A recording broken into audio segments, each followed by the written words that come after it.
Harsha Goenka tweet. ఆ రెస్టారెంట్లు దోశ ఇడ్లీ రేట్లు తెలిస్తే కంగు తింటారు. నెట్టింట యాక్టివ్గా ఉండే ప్రముఖ పారిశ్రామికవేత్త RPG enterprises chairman Harsha Goenka తాజాగా ఎక్స్లో పెట్టిన పోస్ట్ తెగ వైరల్ అవుతుంది. అందులో విదేశాల్లోని రెస్టారెంట్లు మన దక్షిణ భారతదేశ బ్రేక్ఫాస్ట్ల పేర్లు, ధరల గురించి షేర్ చేసుకున్నారు. ఆ పోస్ట్లో తాను అమెరికాలోని ఓ రెస్టారెంట్ మన దక్షిణ భారతదేశ అల్పాహారాలకు ఫ్యాన్సీ పేర్లు పెట్టి మరీ అమ్మేయడం చూసి ఆశ్చర్యపోయినట్లు తెలిపారు. వాటి ధరలు చూస్తే కళ్ళు బైర్లు కమ్మడం ఖాయమన్నారు.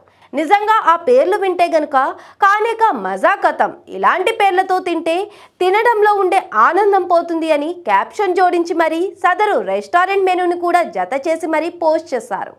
అందులో మన దక్షిణ భారతదేశపు అల్పాహారాల పేర్లకు ఆ మెనూలో ఉన్న ఫ్యాన్సీ పేర్లు వరుసగా వడకి డంక్డ్ డోనట్ డిలైట్, ఇడ్లీకి డంక్డ్ రైస్ కేక్ డిలైట్, దోశకి నేకడ్ క్రేప్ ఫ్యాన్సీ పేర్లు పెట్టి విక్రయించేస్తున్నారు.